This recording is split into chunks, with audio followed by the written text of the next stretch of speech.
அத்த, உங்களுக்கு இன்னொரு விஷயம் தெரியுமா? என்ன? அவங்க மறு வீட்டு விருந்துக்கு எங்க போயிருக்காங்கன்னு நினைக்கிறீங்க? மறு வீட்டுக்கு பொதுவா எங்க போவாங்க? பொண்ணோட பிறந்த வீட்டுக்கு தானே போவாங்க. ஓ, நீங்க அந்த தனம் அவ பிறந்த வீட்டுக்கு தான் உங்க மகனை கூட்டிக்கிட்டு மறு வீட்டுக்கு போயிருக்கான்னு நினைச்சீங்களா? வேற எங்க? தனம் மறு வீட்டுக்கு போனது அவ பிறந்த வீட்டுக்கு இல்ல, அவ பழைய மாமியார் வீட்டுக்கு. என்னது? இல்லத்த, நான் தெரியாம தான் கேக்குறேன். இது எந்த வகையில நியாயம்? புதுசா கல்யாணமானவ புருஷனை கூட்டிக்கிட்டு முன்னாள் புருஷ வீட்டுக்கு எப்படி மறு வீட்டுக்கு போலாம்? இதெல்லாம் கேக்குறதுக்கு யாருமே இல்லையா? அப்படி கேக்குறதுக்கு யாருமே இல்ல.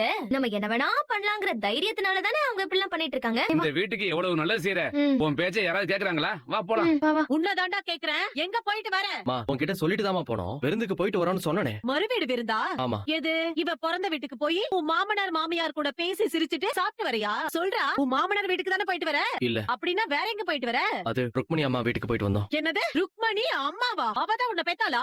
நான் தாண்டா உன்னை பெத்தவ. யாரோ ருக்மணிய போய் அம்மான்னு சொல்லிட்டு இருக்க. யாருடா அவ? அவங்களுக்கும் இந்த குடும்பத்துக்கும் என்னடா சம்பந்தம்? நீ எப்படிடா இவள கூட்டிட்டு அங்க போலாம்? நீ ஏதோ மறு வீட்டுக்கு விருந்துக்கு போறேன்னு சொன்னதும் சரி, இவ பிறந்த வீட்டுக்கு தான் போய் சாப்பிட்டு வருவ. நாளை பின்ன உன் மாமனார் மாமியார் வந்து போகணுமேங்கிறதுக்காக சரி போயிட்டு வான்னு அனுமதி